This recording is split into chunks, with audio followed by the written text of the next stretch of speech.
Hello everyone. This is the Fifth Ethical Revelation Fellowship. I'm Reverend Dr. Roger Paul. And tonight we are going to study, let me turn the speakers around here so we don't get feedback. Tonight we're going to study paper 65, the Overcontrol of Evolution. And this starts on page 730.1 or paper 6501. And let's say a little prayer when we get started. Rodney, would you like to start us out in prayer tonight? I think I'll skip right now. All right, well, I'll go ahead and pray for us. Father, thank you for bringing us together tonight, and I pray that you'll watch over this group tonight as we talk about the life carriers and their contribution to this planet, which is enormous. We thank you for bringing us together, and we pray that you open our hearts and minds that we might learn something.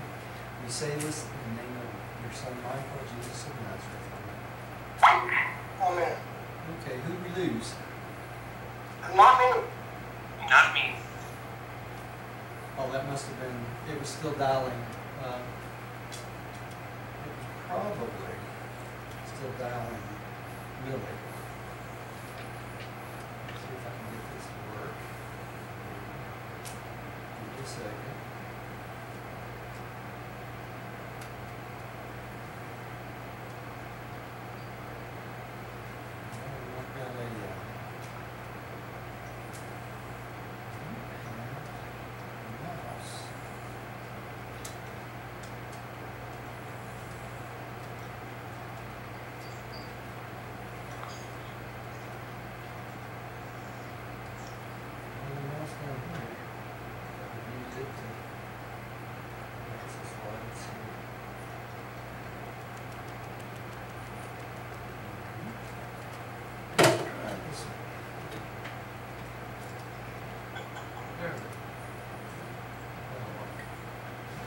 Okay, the Overcontrol of Evolution.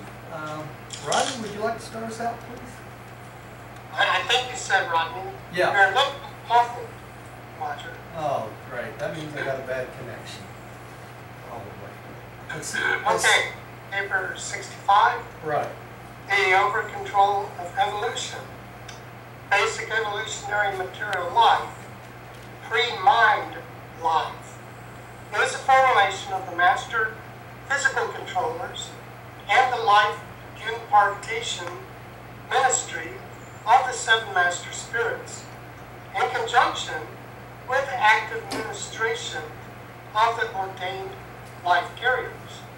As a result of the coordinate function of this threefold creativity, there develops organismal physical capacity for mind, material mechanisms for intelligent reaction to external environmental stimuli, and later on to internal stimuli.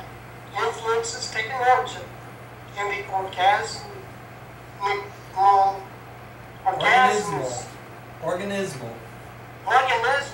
mind itself.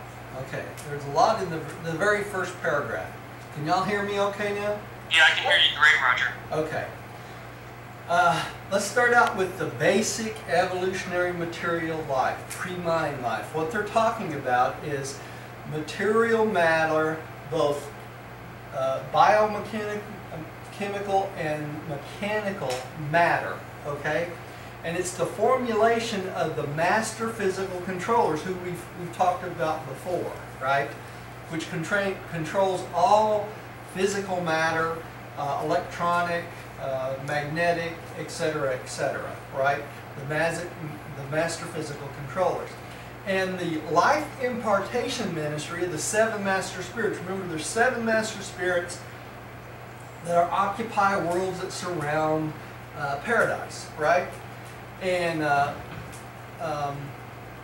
basically, one of those seven master spirits, along with the master physical controllers and the life carriers, and actually under the permission of the Ancients of Days, basically come together, and they are the ones who organize the material and the matter that starts out the function of life itself, okay?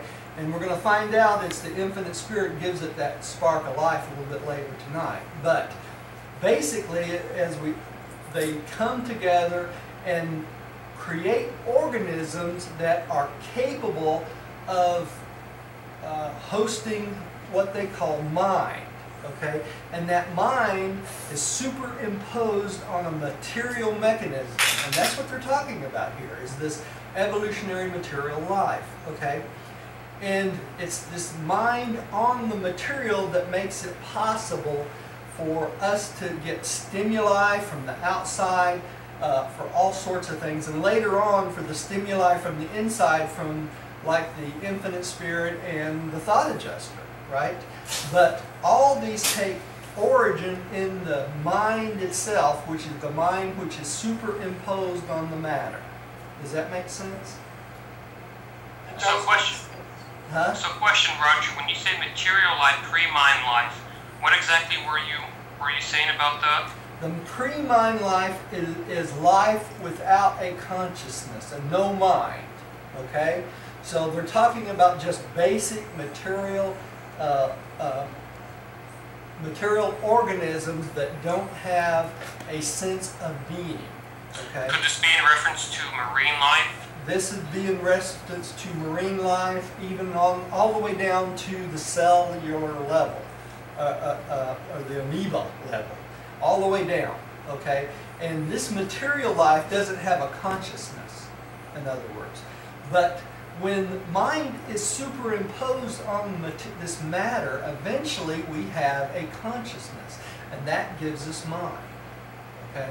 So the evolutionary material life, or the pre-mind life, is basically just materials. You know, so if you took, let's say for instance, if you took a heart out of someone's body and it's just sitting there beating for a few minutes, it doesn't have mind any longer. It's basically pre-mind life, because the mind that was controlling it is no longer there. Does that make sense? So that's what they're talking about, is material life. And this is at the very beginning of basically time for our planet, in other words, right? Let me see if I can get this to advance. Now this slide's interesting. This is from Don Estes' chart. You know, I told you we're going to get all the way through this chart before we're completely done with the book, and this is another part of it. But an interesting part of this chart is this. Look right under evolution. It's probably kind of hard to read. I'll read it to you. But it says, life carriers, assemble factors, and the Holy Spirit energizes with the life spark. And see how that goes into molecules, cells, tissues, organs, organisms, and eventually little creatures. So this spark of life is provided by the Holy Spirit through the infinite spirit. That makes sense? And the local universe mother spirit. But right underneath there, it breaks down the function of the master physical controllers and all the functions they do. And to the right of that, you can see it says exercises control over 21 of the 30 phases of power and create matter. So it's the master physical controllers that controls the makeup of everything physical. You see that? So every cell in your body, every part of matter that's electrochemical, the molecules, the tissues, the atoms, the ultimatrons, electrons, everything is controlled by the master physical controllers. Okay? That's their job. It's my job, man. Alright. Let's go up to the next one. Okay. I'll take the next one. Well, actually, Tim, why don't you take the next one? I'll take the one after that. Hey, could you also give a commentary on 1 through 3 when I get done reading these? Yeah, we're going to talk about each one of these. So. Okay. There are then 3 distinct levels of life, production, and evolution. 1, the physical energy domain, mind, capacity production. 2, the mind ministry of the adjutant, spirits impinging upon spirit capacity. 3, the spirit endowment of mortal mind, accumulating, and thought adjuster bestowal. Okay, The three levels they're talking about here is the physical, the mindal, and the spiritual. And it is closely akin to basically to us as human beings. Number one, the physical energy domain, mind, capacity, production. This is the basic level, the starting out level. That's what we're talking about when we're human. We have a physical energy domain where molecules, electrons, protons, things like that that make us up, and what gets superimposed on that physical domain is the mind. And the mind impinges upon the Morancha level. And we're going to talk about this a little bit level on. It's a different phase of existence than the physical. Okay? And that's what the mind ministry of the adjustment spirits is, impinging upon spirit capacity. The mind ministry, in other words, the superimposition of mind through the adjutant mind spirits, and we'll talk about that a little bit too, impinges upon the spirit. But the mind ministry really comes down more or less from the Morancha state of being. So the 7 adjutant mind spirits are a physical reality while we're here on this planet, all 7 of them. But they help us to prepare us for the next phase, which is the Morancha phase, right?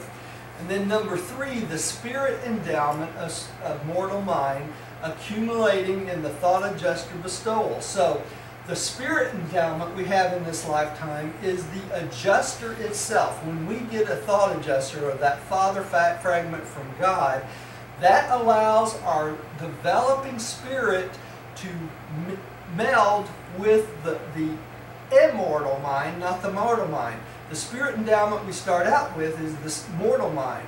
But as we fuse with the thought adjuster, we get closer and closer to spirit reality.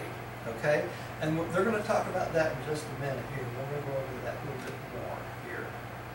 Just a second. Okay. All right. The next one. The mechanical non-teachable levels of organismal environment responses are the domains of the physical controllers. That's because they can control all the mechanical non-teachable levels, right? The adjutant mind spirits activate and regulate the adaptive or non-mechanical teachable types of minds. Those response mechanisms are organisms capable of learning from experience. And as the spirit adjutants thus manipulate mind potentials, so do the life carriers exercise considerable discretionary control over the environmental aspects of evolutionary processes right up to the time of the appearance of human will, the ability to know God and the power of choosing to worship Him. Okay? So at the basic level, when human beings first start coming, when Ivan and Fanta first started to exist, they basically started out with the mechanical, non-teachable levels. So they were still in the domains of the physical controllers. And whom else? The life carriers, right? And then as the adjutant mind spirits start to activate their non-chemical, teachable types of mind, that's what's inside of them. Those mechanical mechanisms of organism were capable of learning from experience. So as they did things, the 7 adjutant mind spirits started, in essence, teaching them how to relate through experience to their environment. Okay? And as these spirit adjutants manipulate their mind potential, so do the life carriers have access to control over environmental aspects of their process right up to the time until they make that first human will decision. And that first human will decision is the ability to know God and the power to worship God. Okay? So at that point, the life carriers become hands-off. The first time that being makes that first will decision, from that point on, the life carriers cannot manipulate potentials or anything else at that point. Does that make sense? So the life carriers have to step back and take a different role at that point and become observers. Okay? So, hey, Roger, I'm trying to paint a picture where they're talking about how the physical controllers and the word, controlling. Is it these little things swimming in the sea that they can't control because it doesn't have experience, or it's non-teachable because it doesn't have the adjective mind spirits? I'm trying to understand what the physical controllers are. Are they just kind of guiding it until it... They control even that, Tim. They control all physical matter, all non-teachable physical matter, okay? So even the fishes that don't have consciousness, or amoebas that don't have consciousness, or seaweed, anything that does not have consciousness of awareness of self, okay? Then the mechanical physical controllers, that's their domain. They control all electrochemical responses, the atoms and protons and all that stuff. They control all that. They control the environment of those also. And they control the anything mechanical, like the electromagnetic fields, the electrical fields, all these different phases of power. The mechanical physical controllers control every bit of that. How is the word control being used? Well, it's more of a monitoring here. Okay, I see. A monitoring, right? Yeah, it's not like they come in and minutely control everything that happens. It's Correct. more of an over control of the processes. Does that make sense? Wonderful. That makes perfect sense. Okay. Let's move on to the next one. Oh, just to let you know, Roger, I can't see you right now. I just see yours and Diane's picture and Rodney's. I don't know what's going on, but Yeah, same here. yeah, it's Same weird. there. Let me take a break and see if I can bring back the picture here. Hang on. I couldn't see those slides either, but the good news is I can watch it later. Okay, yeah. Video's off for some reason. There we go. Okay, there you are. Yeah, now it's... Okay. Alright, sorry about that. It's Skype's kind of acting up tonight. It should be coming on. Okay, there you are. Okay. Alright. Okay, Rodney, I think you're up again. Yeah, okay.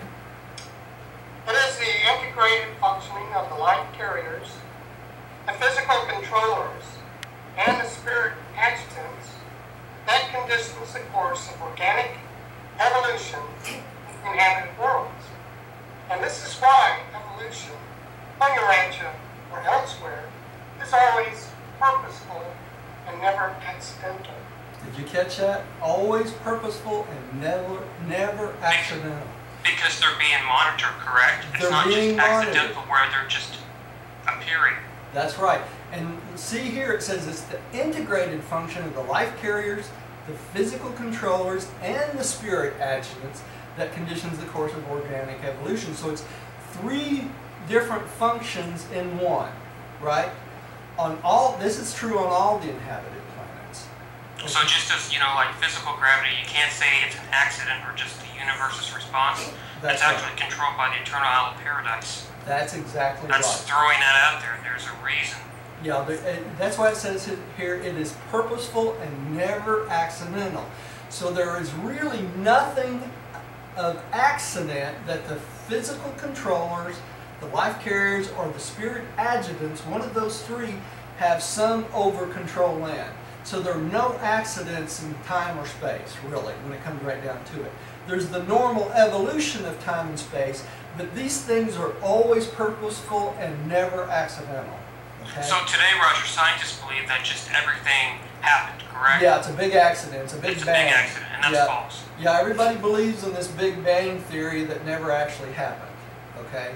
And I say that over and over again, and that probably the scientists all cringe when I say that. But the Big Bang theory came about because everything in the universe is expanding. And we're on a 2 billion year expansion cycle, which is the respiration of the master physical universe. Okay? So that's why they believe it's a Big Bang theory. Everything just keeps expanding out. But in essence, in reality, there really was never a Big Bang. Okay? That's what I'm telling you. So, hey, Roger, it was never a star. It's just the universe expanding like a balloon. It's a universe expanding like a balloon. That's right, of creation. Okay, thank you. Okay. Let's see. My next one. This one.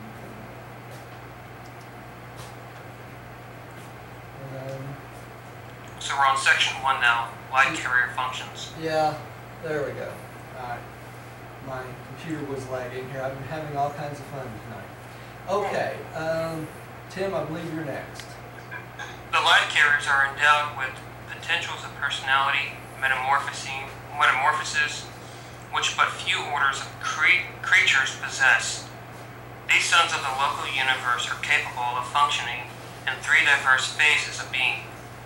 They ordinarily perform their duties as mid-phase sons, that being the state of their origin, but a light carrier in such a stage of existence could not possibly function in the electrochemical domains as a fabricator of physical energies and material particles into units of living existence. A lot of big words there. Yeah, a lot of big words, and I'm going to try to explain the ones that are questionable here, okay? Basically, the life carriers are on a phase about along the same line as the Morancha beings, okay? Which is what we go into when we die. We become Morancha beings, right? There's 3 phases. There's the mechanical physical, or the chemical physical, mechanical, which is humans, right? Then there's the Morancha phase, which is the next step up. That's phase number 2, okay? Phase number 3 is the total spiritual, okay? So that's the next step up from Morancha. So the life carriers themselves start out as sons of the local universe, and they're on a level of Morancha, basically, or mid-phase, okay? And they have to be changed or fabricated to be able to function in the electrochemical domains, okay, or the fabricators of physical energy. They also have to be changed to function totally in the spiritual level, okay, and that's what this section's a little bit about. So let's keep going. Hey, Roger. Yeah. Go ahead, Rodney. When you say they have to be changed. Yes, and we're going to learn about that. We're going to learn about that in this section. Okay. I had a question, Roger. Yeah. There's 2 things I take the word spiritual. 1 would be godlike, and 2 would be not less material body, like the Morancha body, but more like a substance of, it's more spirit. Would you agree to that? Yeah, it's more spirit than physical. Okay, so it's more spirit than physical. Kind of like, let's say a see-through, like a ghost type of, you know what I'm talking about? Yeah, and the Morancha phase would be in like between. a hologram. Yeah, the Morancha phase would be in between the 2, right? It would be. But then they use the word spiritual also to mean godlike, because I've read that in. Yeah, that's a different. Yeah, it's because of our limitations of language, really. They're not referring to the same thing there, right? Okay. All right. Let's go on to the next one. I believe I'm up. Life carriers are able to function and do function on the following 3 levels. The physical level of electrochemistry, okay? The second level, the usual mid-phase of quasi-moranchal existence, and that's where they are created at, is that number 2 phase, okay? And then eventually the advanced semi-spiritual level, okay? And we're going to talk about each one of these in just a second here. All right. I think Tim, no, Rodney, you're up. Rodney, you're up. I'm sorry. When the life carriers make ready to engage in life implantation, and after they have selected the sites for such an undertaking, they summon the Archangel mission of life carrier transmutation. This group consists of 10 orders of diverse personalities, including the physical controllers and their associates, and is presided over by the chief of archangels, who acts in this capacity by the mandate of Gabriel and with the permission of the Ancients of Days. When these beings are properly encircuited, they can effect such modifications in the life carriers as will enable them immediately to function on the physical levels of electrochemistry. Did you catch that? So it's this group of 10 orders of personalities that can make modifications to the life carriers, which allows them to function on the physical levels of electrochemistry. And this is how they can manipulate matter. It's from this group of 10 orders of personalities, okay, which includes the physical controllers, the archangels, and they're under the control of of Gabriel, the Ancients of Days, and by the permission of the Ancients of Days. So all of this is done in a very organized and planned out system and matter, right? Okay. So, Roger? Yeah. It's interesting when it says when these beings are properly encircuited. Right. You know, being an electrician, I know what a circuit is. And it's similar, if a guy could think about it, it's like once all these guys are in the proper positions, holding hands, so that they form a circuit. Yeah. What exactly is electrochemistry? That's basically the makeup of everything on the planet, Tim. We are a electrochemistry type of being. We have electrical charges in our atoms and protons, neutrons, that sort of thing. And then we also have chemistry, which is the makeup of all the different materials which are affected by those electrical charges. So we're electrochemical in essence as a person.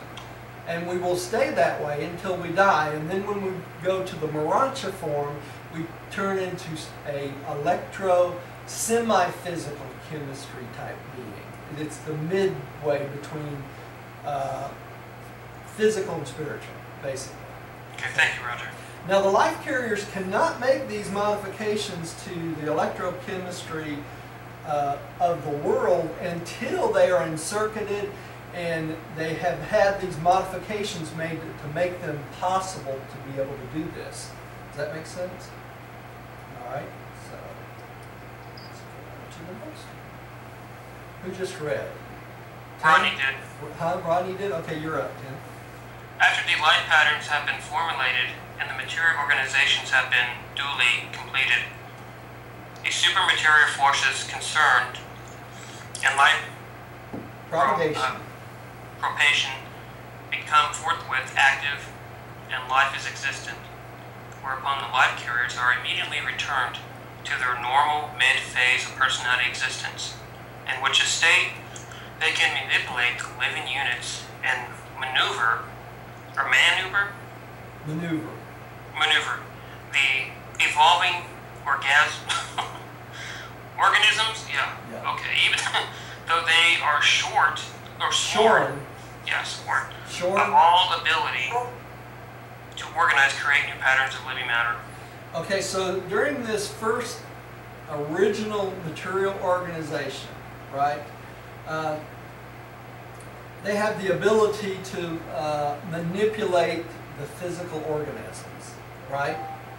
And then shortly after that, they're returned to their normal mid-phase personality existence.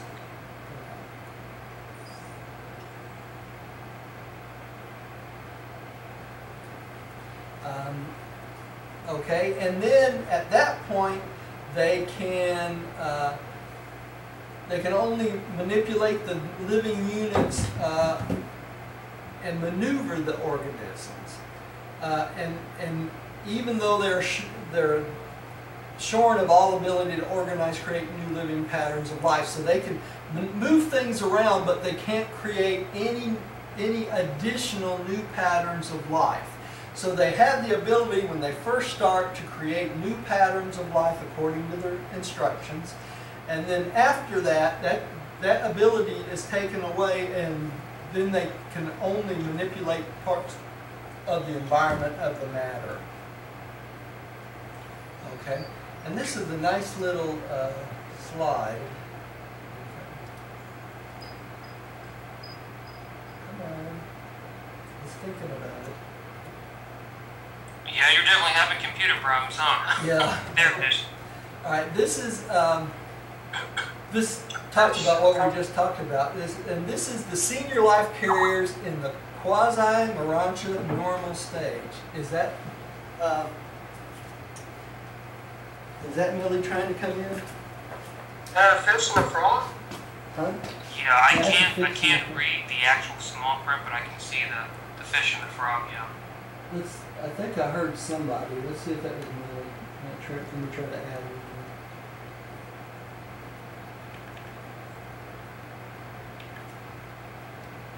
There she is. Well, She's up there, so she answered. Okay, yeah, this is a fish and a frog, right? And here we see the senior life carriers in the quasi-Marantia normal stage, okay? And then we have the life carriers in the normal stage, okay? And they are in the stage, it says life carrier is electrochemical stage to start out with, right? This is a special stage. In other words, when they are first brought to the planet and they're able to create life, okay, and that's why it has a fish there, it's the creation of life. And then the later stage, in the frog stage, the life carrier is in its normal state, right? So it changes from a specialized state to a normal state after they've created the life patterns, okay?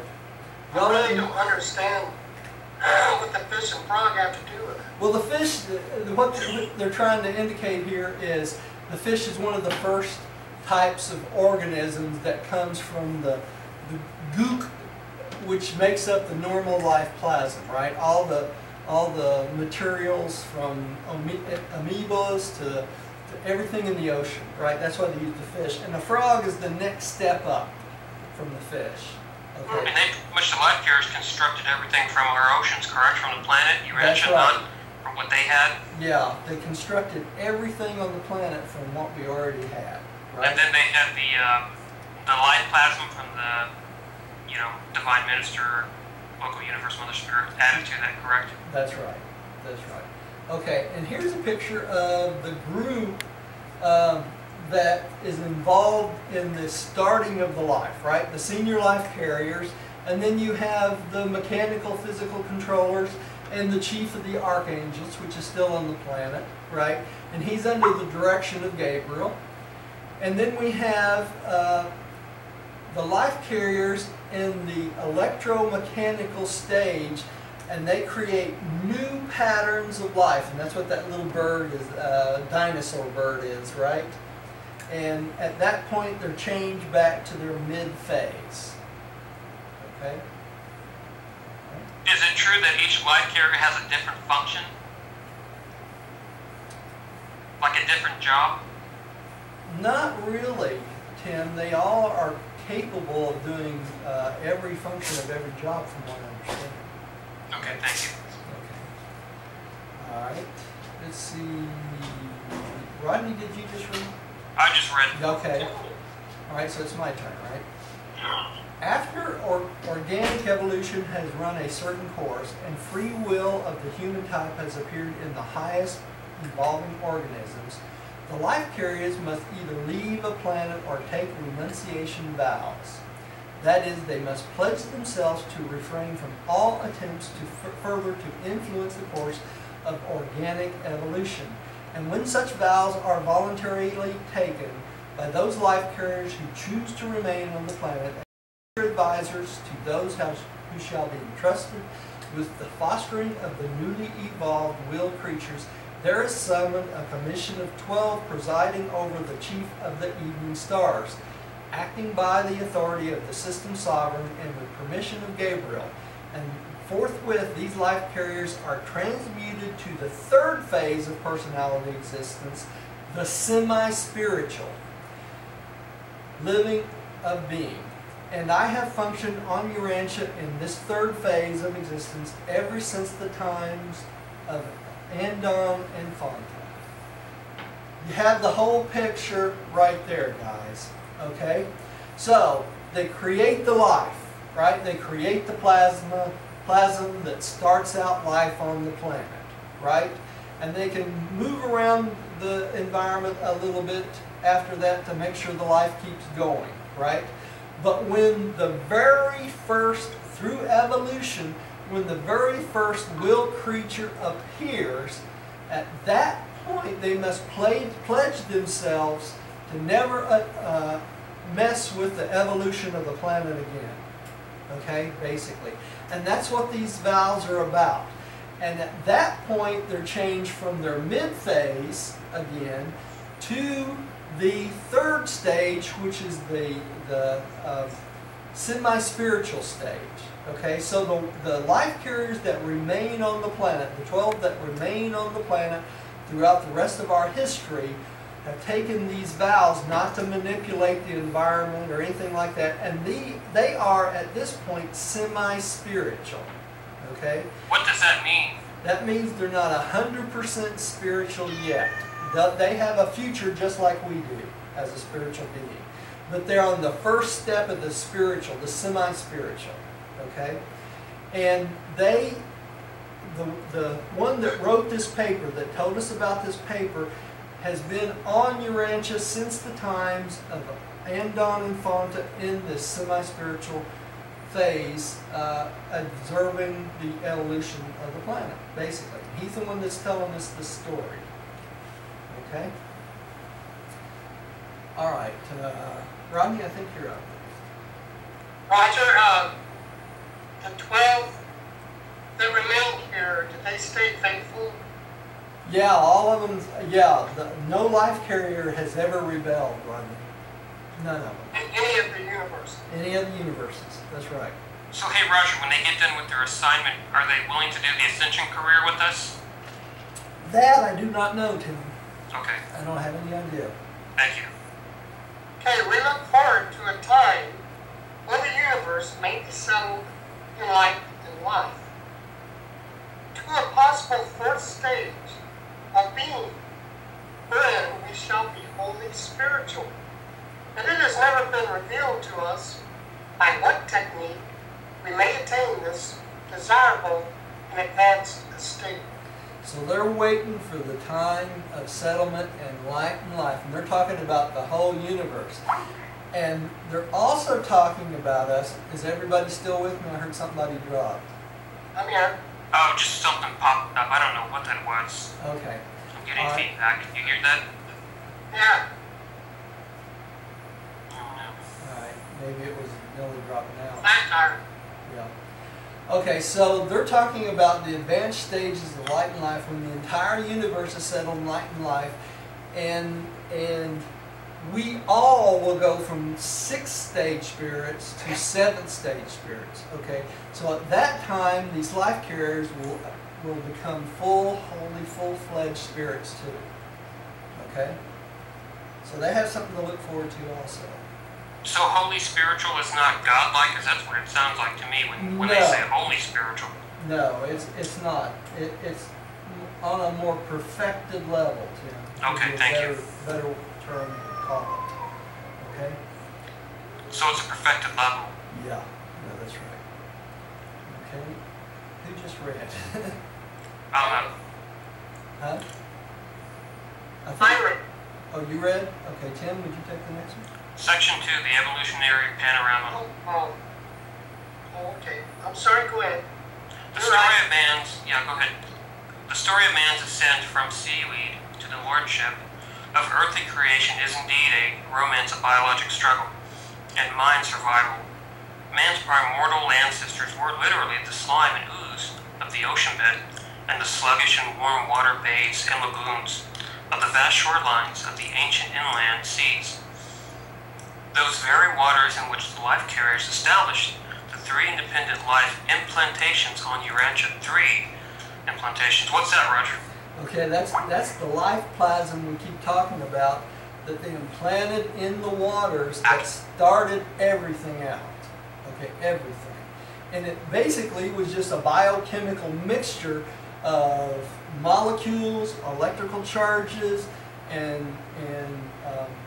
everything, every element we know on the earth was in that life plasm, okay?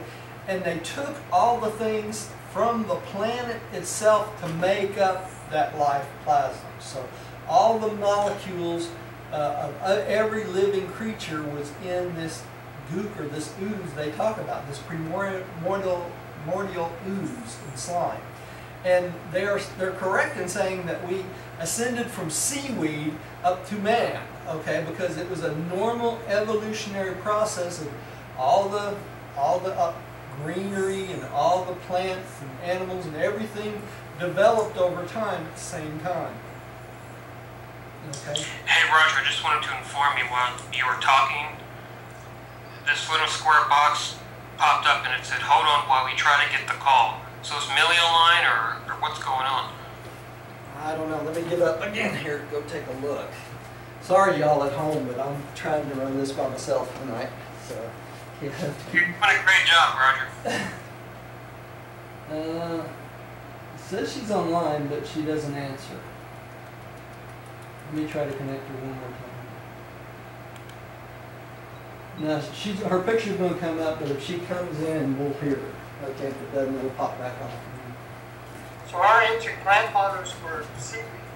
Yeah, so our ancient grandfathers were seaweed, slime, and ooze in the ocean beds. There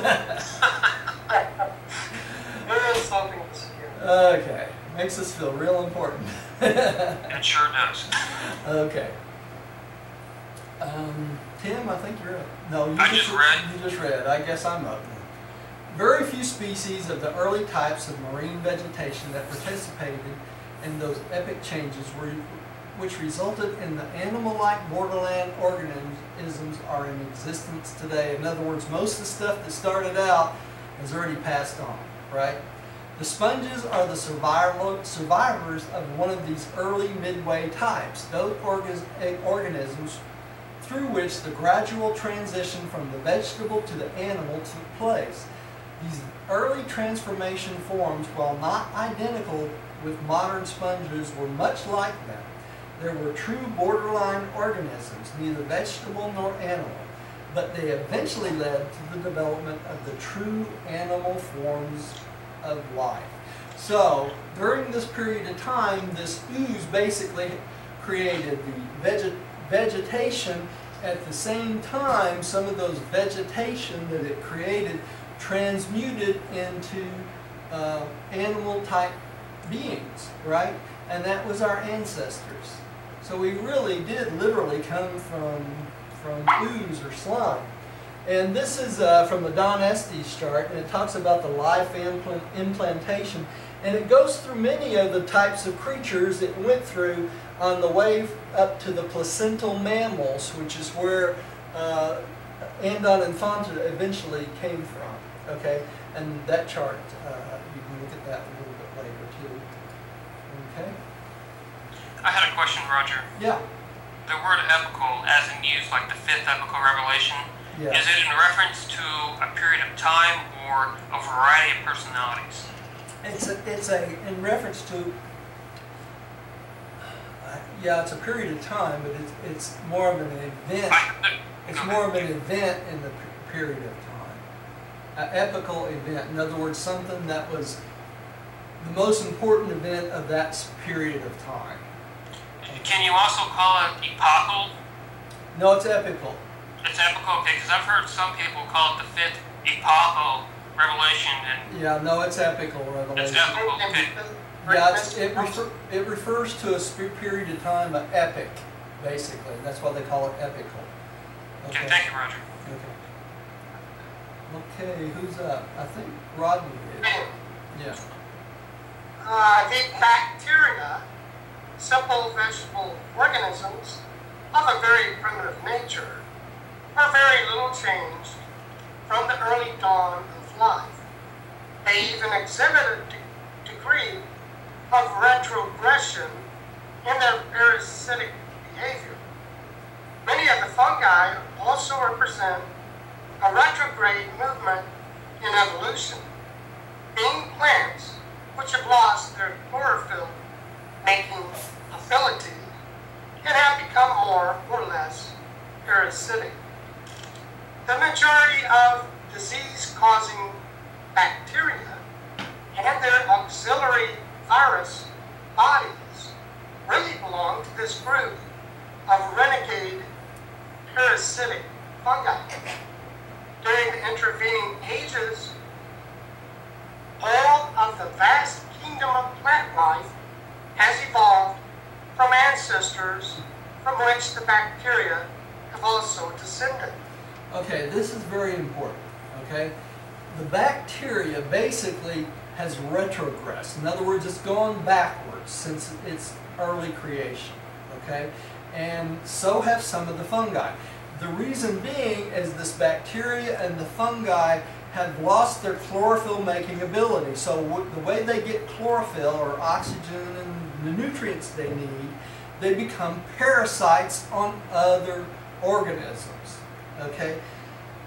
And they tell us that the majority of the disease-causing bacteria is the result of this bacteria and fungi. So, the reason we have so many diseases and so much pain and all this stuff is from these parasitic fungi and bacteria which invades the host, which is the human body, and it makes us what? It makes us sick, right? Okay. And you know, they use the word fungi, and it makes me think of shrooms. You know, like the hippies used to communicate with the gods. Yeah, yeah. That was a joke, by the way, but that's what they're talking about, right? Like shrooms? Yeah, they're talking about the same thing. Wow. These things that development almost out of nothingness. But anyway, all these bacteria and all these fungi is the precursors to all disease. And part of their auxiliary functions is they create viruses or virus bodies, and that's what we fight off. You know, so that when you get a cold and you go to the doctor, he gives you an antibiotic. It does not, in essence, do anything except help get rid of some of the bacteria. If you don't have a bacterial invasion or function, the antibiotic is not going to do a thing in the world for you. Okay. And you know, a lot of doctors too don't want to prescribe an antibiotic because your immune system will get used to it and it won't work. That's right. And the auxiliary of some of these things are the viruses. Okay, so if you take an antibiotic and you have a virus, the virus is probably not going to be affected by the antibiotic. Okay, so that's just the way it is. So this is the precursors to all the disease on the planet.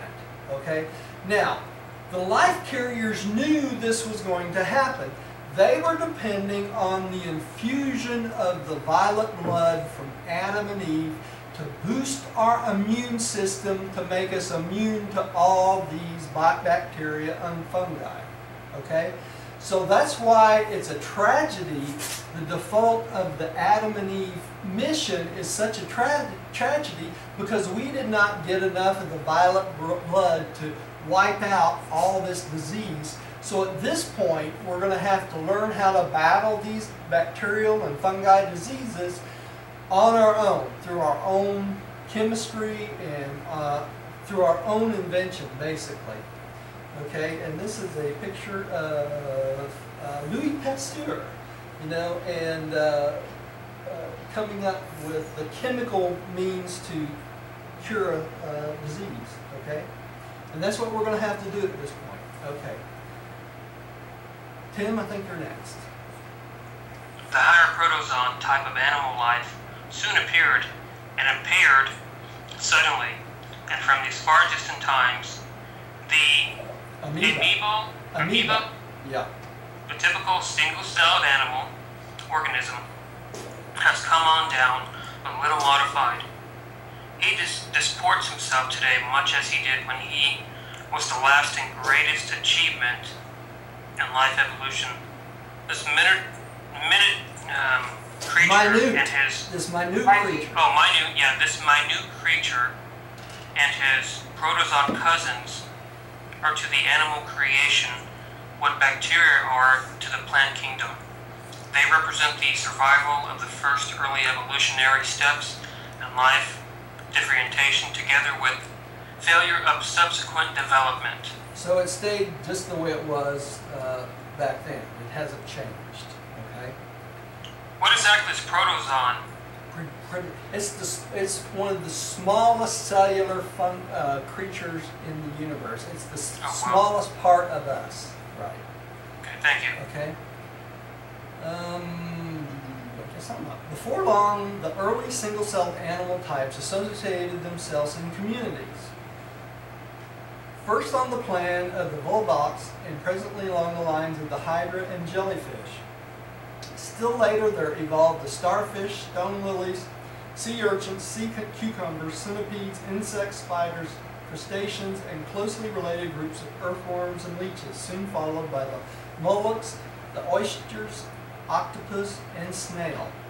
Hundreds upon hundreds of species intervene and perish. Mention is made only of those survived the long, long struggle. Such non-progressive specimens, together with the later appearing fish family, today represent the stationary types of early and lower animals, branches of the tree of life, which failed to progress. So what we have left and what we see today are those that did not develop into anything other than what they are, right? So, and many, thousands of these creatures in between perished, and they're not mentioned here because they're of no consequence. They're gone to us now. We wouldn't even know how to relate to them. Hey Roger, what does the word volvox mean? It's a creature, Tim, and I can't tell you exactly what it is, to be honest. Okay, thank you. All right. Rodney, would you take the next one? The stage was thus set for the appearance of the first backbone animals, fishes. From this fish family, there sprang two unique modifications, the frog and the salamander. And it was the frog which began that series of progressive differentiations in animal life that finally culminated in man himself. Okay, now Rodney, remember that picture with the fish? Yeah, now I Now understand. you see the connection here. The fish family came first, right? And from that came the frog and the salamander. The frog was on our tree of life and eventually ends up becoming man, right? The salamander does not, okay? It goes into a totally different direction, and that's why they mention it here, okay? All right, Tim. The frogs gave rise to the reptilian, a great animal family which is virtually extinct. Well, that's the one. What's that? The one before me. No, wait a minute. Okay. The stage. Oh, here it is, yeah, okay. The stage was thus set for the appearance of... No, I read that one. Oh, you read that one? Okay. Next one, yeah. The frog is one of the earliest of surviving human race ancestors, but it also failed to progress, persisting today much as in those remote times. The frog is the only species ancestor of the early dawn races now living on the face of the earth. The human race has no surviving ancestry between the frog and the Eskimo. Man, they're really putting us down. Yeah. But it's interesting. So when you hear these frogs croaking at night outside, just think that was the beginning of the human race. All right. What was that? Did something come up on the screen for y'all? No. How about you, Tim? No. Okay. I'm not gonna worry I about it. heard it though. I was like, what's that sound? Yeah, I can't see the computer, so I don't know what it is. I'm not gonna worry I about was it. playing my iPad. Oh, it might be. Okay, so the frog basically persisted all the way in through today's time, right?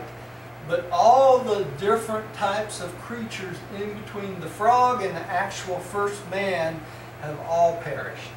Every single one of them. Okay? And it says here that the frog is the only species of the ancestor of the early dawn races living on the face of the earth. So there's no surviving ancestry today between the frog and the Eskimo, which Eskimo was the first red man. We know that, right? And and that's what where we came from. Hey, Roger. Yeah. I got the word Volvox. Okay, what'd you find out?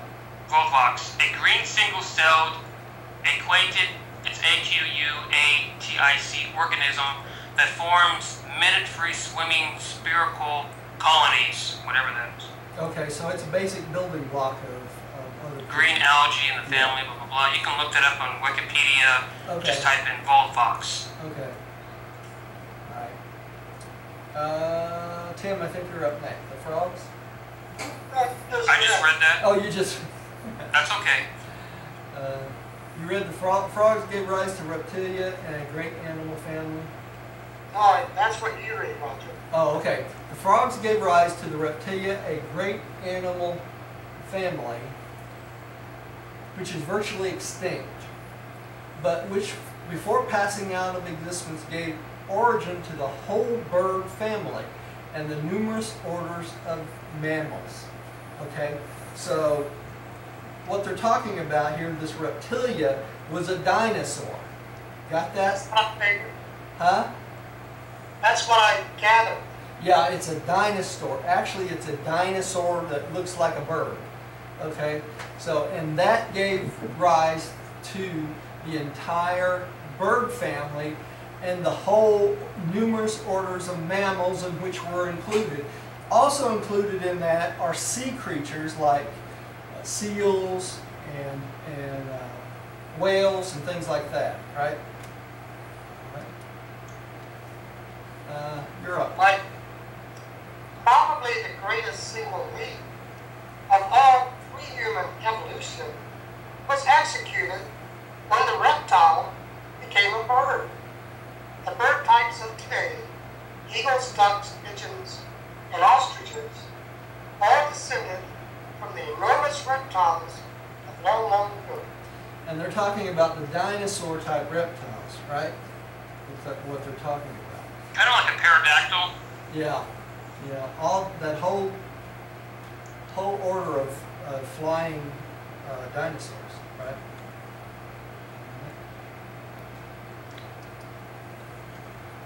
Tim, would you take the next one, please? The kingdom of reptiles descended from the frog family is today represented by 4 surviving divisions. 2 non-progressive, snakes and lizards, together with their cousins, alligators and turtles. 1 partially progressive, the bird family, and the 4th, the ancestors of mammals, and the direct line of descent of the human species.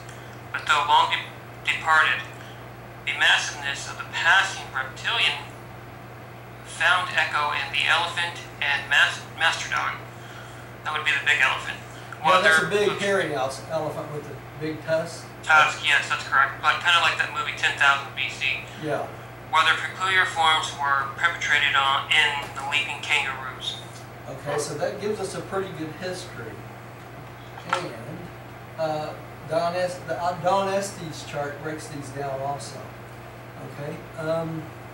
Only 14 phyla have appeared on Urantia, the fishes being the last. And no new classes have developed since birds and mammals. So once this all developed, nothing new has sprung from this implantation since then. Okay? What's that word philia mean? I knew you were going to ask that, and you're going to need to look that one up. You know me too well. All right. So what does it mean, Roger? You'll have to look it up. Okay. It's basically the stages, 14 different stages of existence. Okay? All right, or different types of existence. All right, let's see, who's up? I am.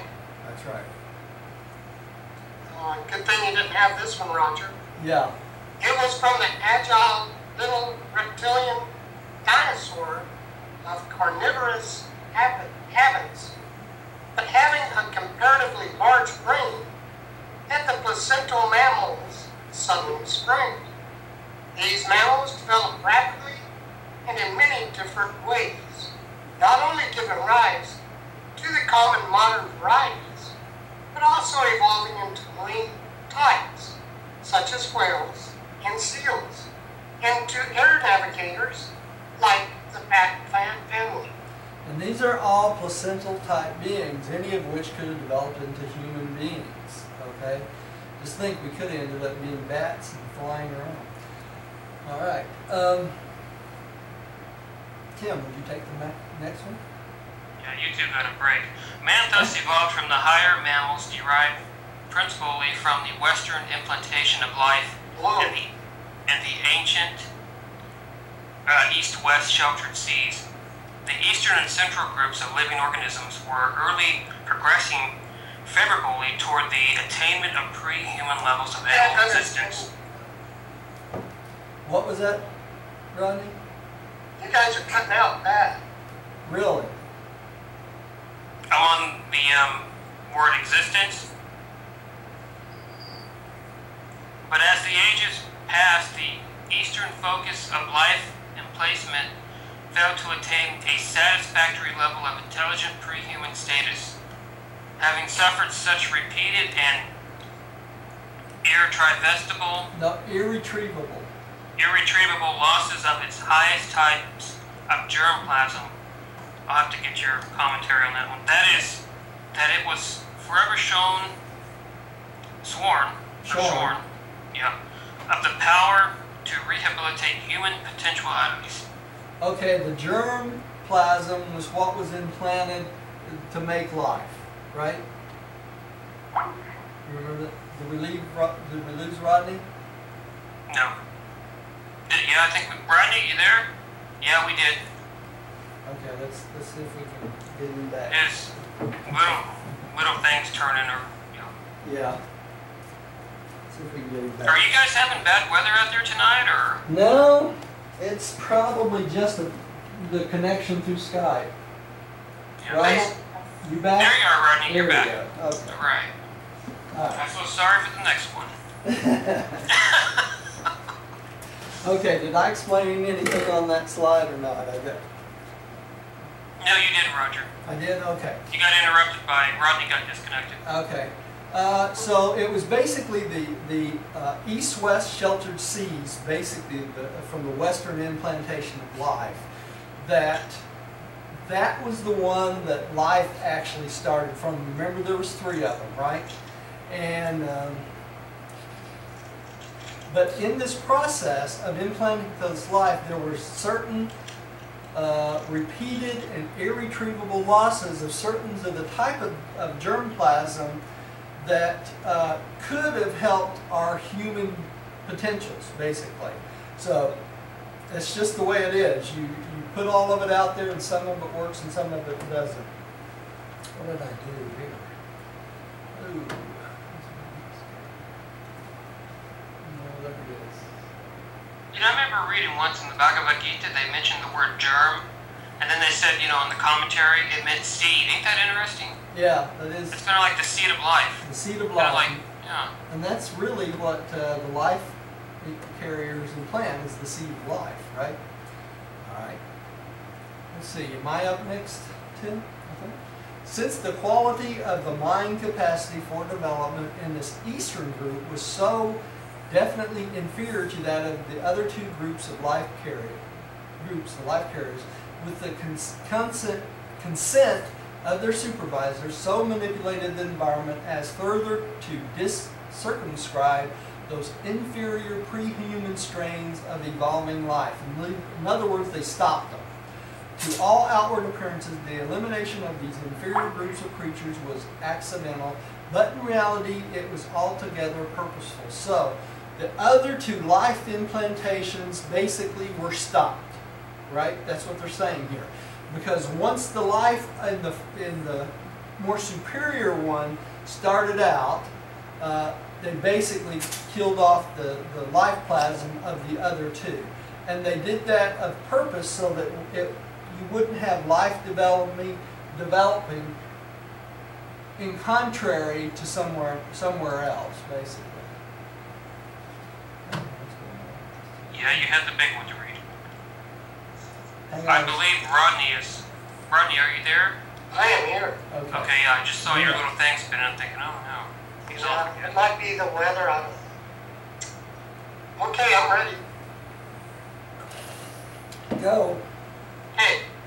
Later where in the evolutionary unfolding of intelligence, the lemur ancestors of the human species were far more advanced in North America than in other regions.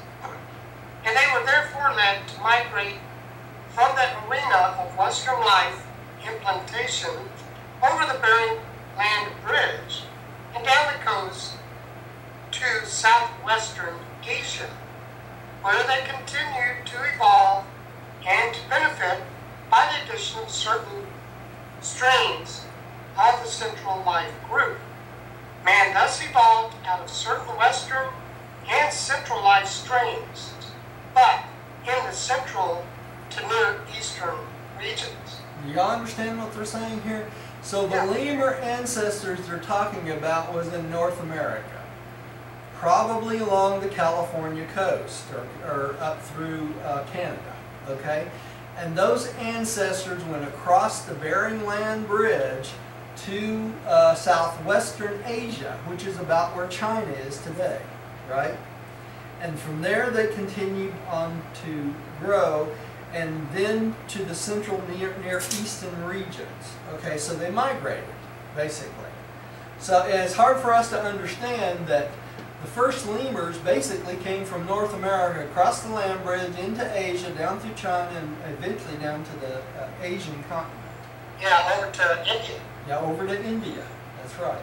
That's an incredible journey. That is an incredible journey just in that itself, if you think about it. Right? All right. Right, Tim, would you take the next one, please? In this way, the life that was planted on Urantia evolved until the Ice Age, when man himself first appeared and began his eventful planetary career. And this appearance of primitive man on Earth during the Ice Age was not just an accident, it was by design. The rigors in climate servitude of the glacial era, climatic severity of the glacier era were in every way adapted to the purpose of fostering the production of a hard type of human being with tremendous survival endowment. Ain't that sad how man started out in the cold? They started out... That is harsh. Yeah, but because it was cold and it was a hard environment, that human beings developed a tremendous survival potential and endowment. So because of the cold and the ice, we actually had to fight for survival. That gives us a survival initiative even through today, right? So you know that movie, like Stanley Kubrick's, like, I can't remember, it's something like, I just had the name, but something 20,000, something like that, or yeah, you know how you see the Quest for Fire. You're talking about Quest for Fire? Yeah, Quest for Fire, and then Space Odyssey, something like that, where you see the primates on land, but that's, you know, something completely different. They're talking about actually evolutionary man, correct? Yeah, they are. Yeah, that's, you know, okay, thank you. Alright. Let's see, I guess I'm up then, right? The fostering of evolution, number 3. It will hardly be possible to explain to the present-day human mind many of the queer and apparently grotesque occurrences of early evolutionary progress. A purposeful plan was functioning throughout all of the seemingly strange evolution of living things. But we are not allowed arbitrarily to interfere with the development of the life patterns after they have once been set in operation. So the life carriers were to intervene after this got started, right? Rodney. Life carriers may employ every possible natural resource and may utilize any and all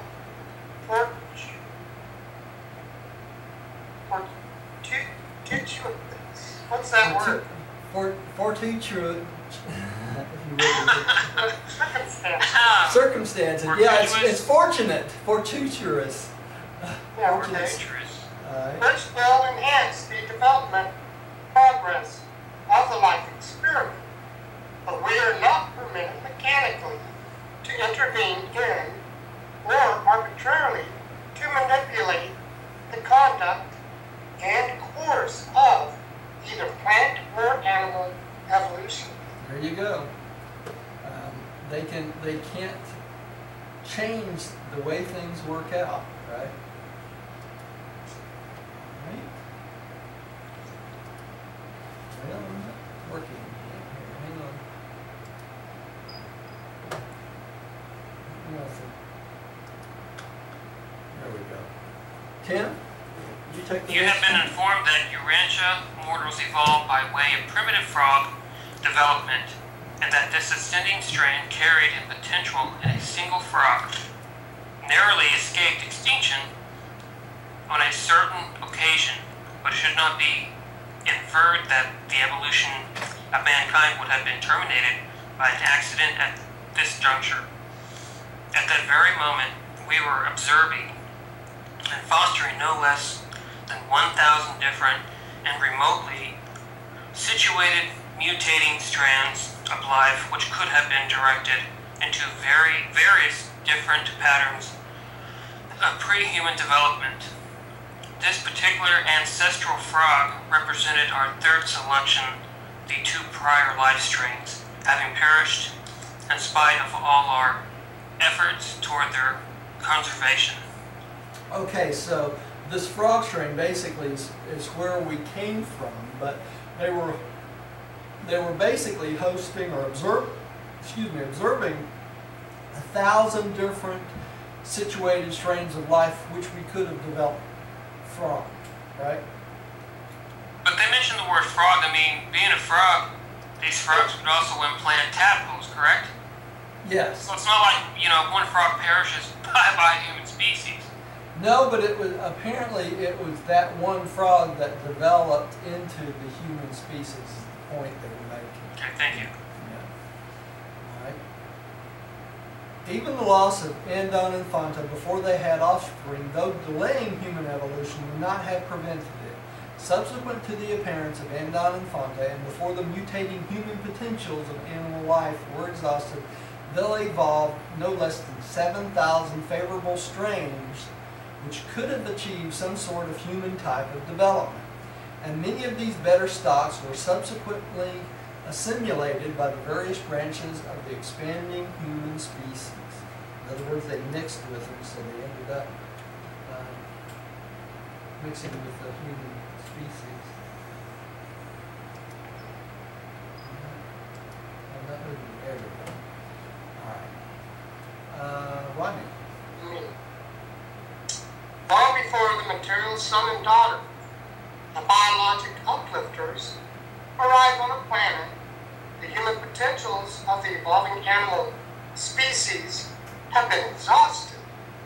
This biologic status of animal life is disclosed to the life carriers by the phenomena of the third phase of adjutant spirit mobilization, which automatically occurs concomitantly with the exhaustion of the capacity of all animal life to give origin to the mutant potentials of pre-human individuals. Do y'all understand what they're talking about here? The adjutant spirit mobilization. This is when the 7 adjutant mind spirits starts to function on a planet. Okay? And this does not happen until all the other possible mutations of animals could end up becoming human beings. Okay? And that's what they're talking about here. So when normally when long before the material son and daughter, the biological uplifters arrive on the planet, we have mutated and evolved in mixing our species as human beings to the point where we can't improve any longer, okay? And we were nowhere close to being at that point when Adam and Eve came. So that's what's unusual, one of the things that's unusual about our planet, okay? Let's see here. Tim, would you take the next one, please? Mankind on Urantia must solve its problems of order development with the human stocks it has, nor races will evolve from pre-human sources throughout all future time. But this fact does not prelude the possibility of the attainment of vastly higher levels of human development through the intelligent fostering of the evolutionary potential still resident in the mortal races. That which we, the life carriers, do toward fostering and conserving the life strains before the appearance of human will, man must do for himself after such an event and subsequent to our retirement from active participation in evolution. In a general way, man's evolutionary destiny is in his own hands, and scientific intelligence must sooner or later supersede the random functioning of uncontrolled natural selection and chance survival. So, at some point, the natural selection, or the evolving of man's natural selection, has to be replaced with controlled natural selection. In other words, sometime in the future, we must learn how to take our best individual humans and try to develop a society of humans from the best potentials possible. And that's happening even today. As we learn to manipulate our own DNA, we're learning to control things like our hair color and things like that. And eventually we'll learn to control our DNA for intelligence and things like that. So these things are coming to pass just as we speak, right? But Hitler start that? Or? Yeah, Hitler had the same idea, but he had this idea of the Aryan race. And it's not the same concept, Rodney. It's not even in the same, I hate to even mention it in the same breath. But there is a way to plan out selection and try to get young people to choose the best possible mates so that we can advance our civilization, basically. You know, you want somebody that's intelligent, you want somebody that's physically fit, you want as little disease as possible and that sort of thing. So when you make a selection as a mate, you don't want to mate with a slug, right, in essence. So, and that's what we need to teach our children, really. And it will be up to them. You know, this revelation, I was telling Diane the other day, this revelation really is not for us. It's for the children. It's for the future, right? This is the sort of things we need to teach our children, because the revelation is really for future ages. We're getting close to the end of our age, right? So, so it really is for the future, okay? But what they're saying here is, up to the point of the first intelligent human will decision, the life carriers manipulated the factors that help advance us through evolution. After that first human will decision, when the first person became a human being, they became hands off, right? And then from that time forward, the human race was on its own, right? All right. And in discussing the fostering of evolution, it would not be amiss to point out that in the long future ahead, when you may sometime be attached to a corps of life carriers, you will have abundant and ample opportunity to offer suggestions that make any possible improvements in the plans and techniques of life management and implantation. Be patient. If you have good ideas, if your minds are fertile with better methods of administration from any part of the universal domains, you are certainly going to have an opportunity to present them to your associates and fellow administrator in the ages to come. And that's what we learn as we go through the mansion worlds, right?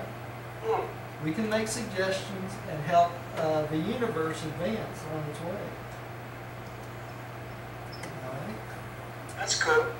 Rodney, you're up next. Number 4, the Urantia adventure. Do not overlook the fact that Urantia was assigned to us as a life experiment work. On this planet, we made our 60th attempt to modify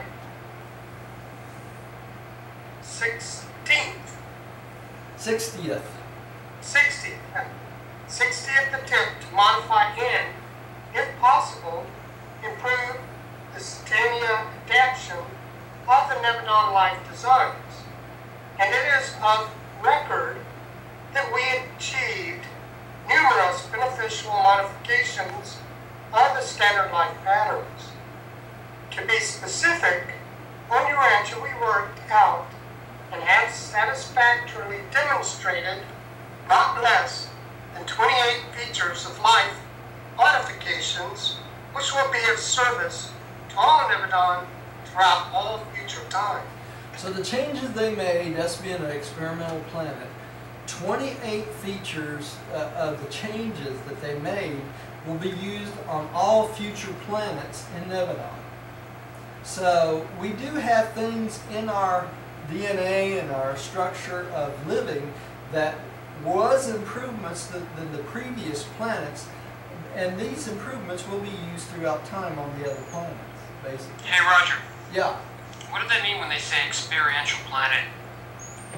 That means that because we're a life experiment planet, they made changes that were experiments from the normal life implantation. There's planets out there, they have a standard life implantation structure or formula. Kind of like Edentia? Yeah, they use on all the planets.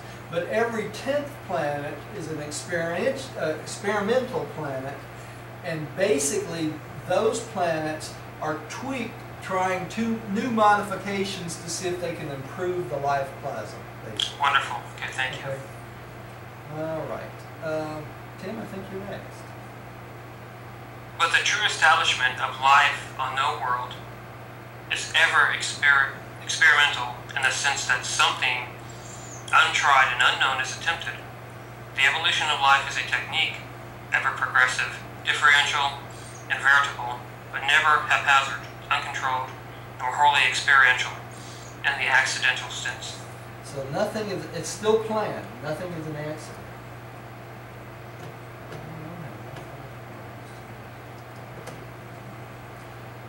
Okay, come on.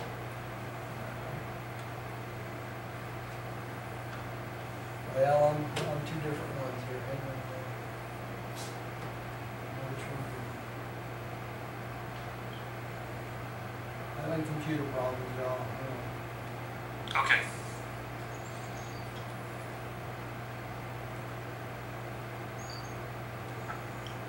Many features.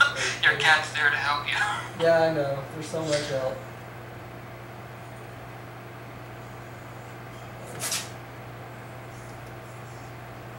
There it is. There it is. Many features of human life afford abundant evidence that the phenomena of mortal existence was intelligently planned. Yeah, listen to this, scientists. The organic evolution is not a mere cosmic accident. When a living cell is injured, it possesses the ability to elaborate certain chemical substances which are empowered so to stimulate and activate the neighboring normal cells that they immediately begin the secretion of certain substances which facilitate healing processes in the womb. And at the same time, these normal and uninjured cells begin to proliferate. They actually start to work creating new cells to replace any fellow cells which may have been destroyed by the accident. That's why I keep telling you that the human body is a self-healing organism if we give it the right chemicals to do so. Right? All right. That was well said, Roger. All right. Come on. There we go. Okay, this chemical action and reaction concerned in wound healing and cell reproduction represents the choice of the light carriers of a formula embracing over 100,000 phases and features of possible chemical reactions and biologic repercussions. More than 500,000 specific experiments were made by the life carriers in their laboratories before they finally settled upon this formula for the Urantia life experiment. So they experimented with 500,000 specific experiments of life before they implanted it on this planet. Got that? So they did a lot of work before they chose the life plasm that they implanted in the oceans. Yeah, some intense work. Some intense work, right? So we're not just an experiment, right? No. We're a continuation of a well-tweaked human plasma, or beginning plasma, that created the best possible way they knew of making human beings, right? And That's correct, because I like how they say, you know, life was meant to be inhabited, or the planets. That's right. Well, I did it again. Hang on, y'all. I don't have my clicker working tonight, so it's pretty. That's okay, Roger, just take your time. Let's see if I can get this thing.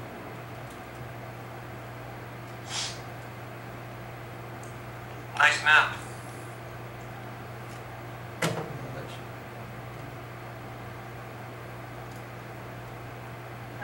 Well, that didn't look good.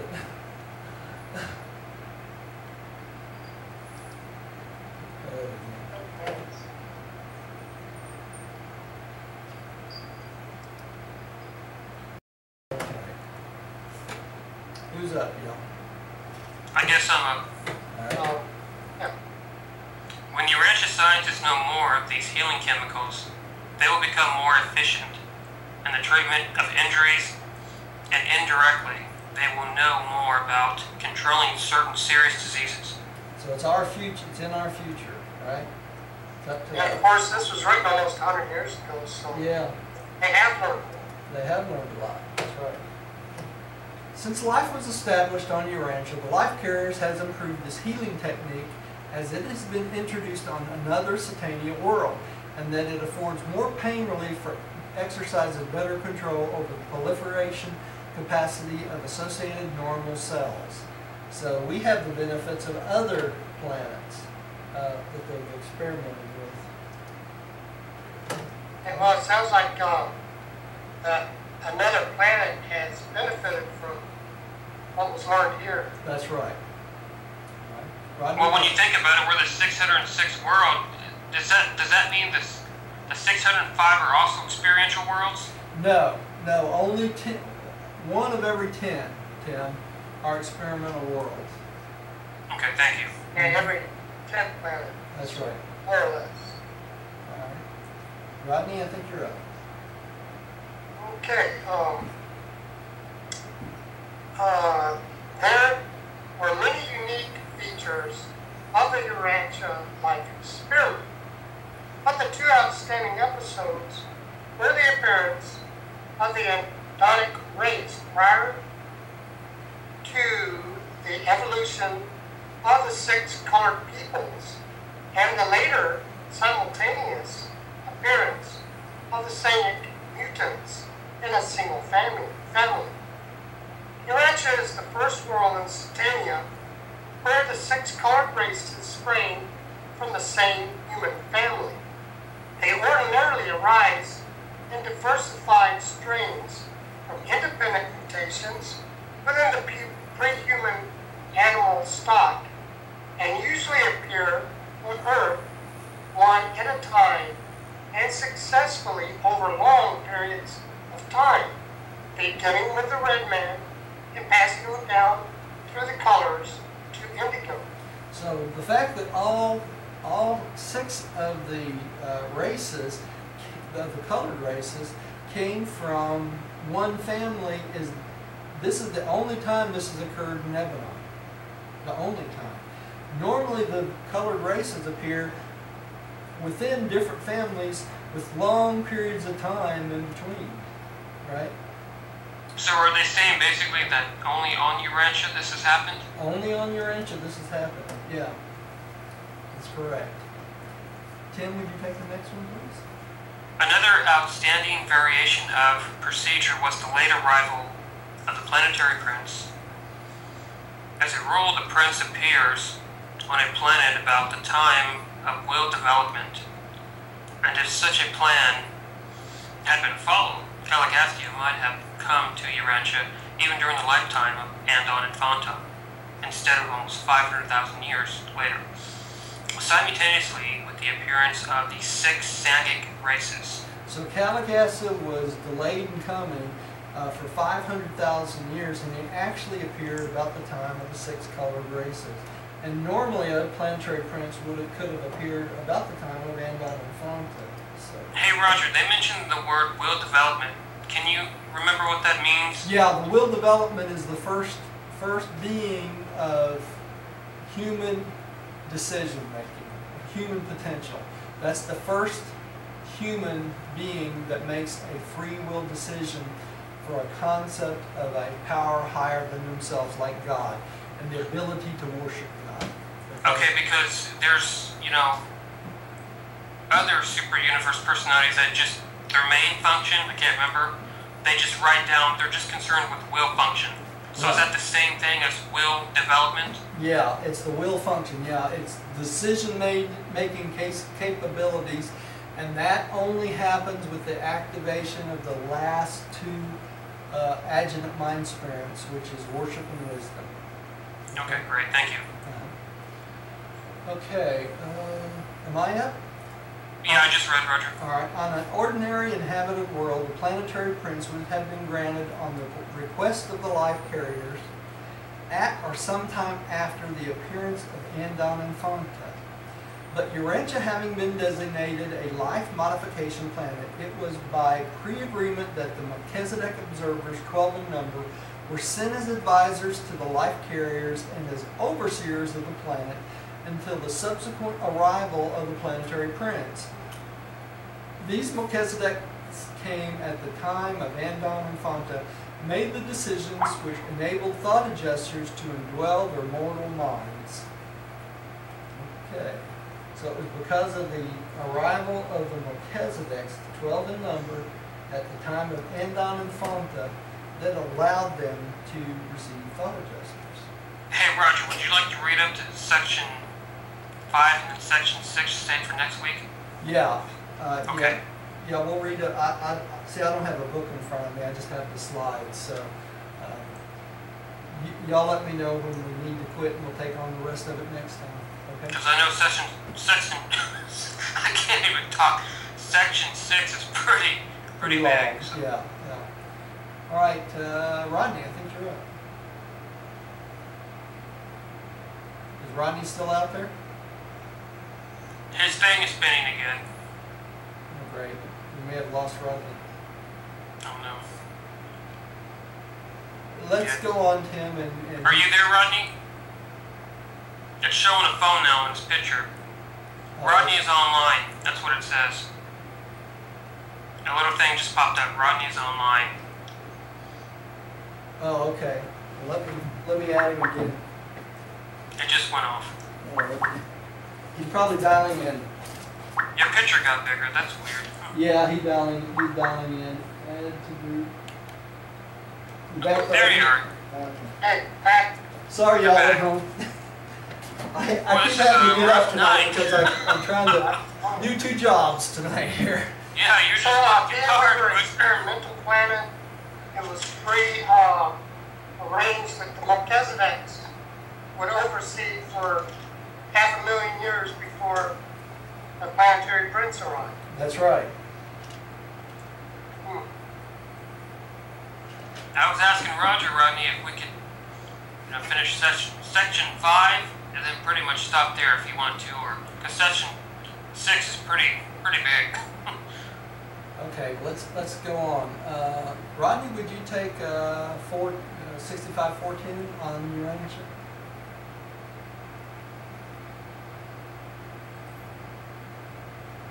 You still there, Rodney? You lose him again, Tim? Oh no. I don't see his thing. Nothing popped up. You there, Rodney?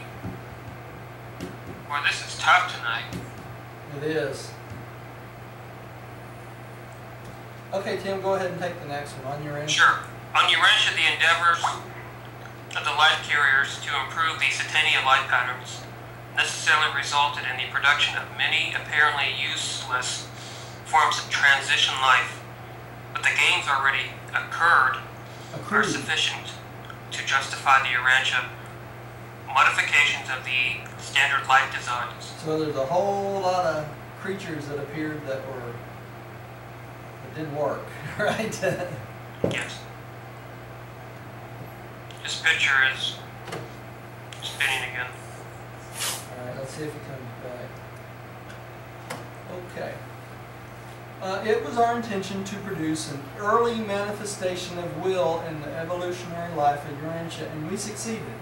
Ordinarily, will does not emerge until the colored races have long been in existence, usually first appearing among the superior types of the red man. Your world is the only planet in Satania where the human type of will has appeared in a pre-colored race. So human will basically arrived early on the planet.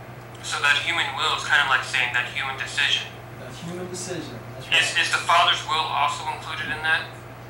Yeah, well, yeah, because it's a urge to worship, or the urge for The worship and wisdom, correct? worship and wisdom. That's right. All right, Tim, would you take the next one?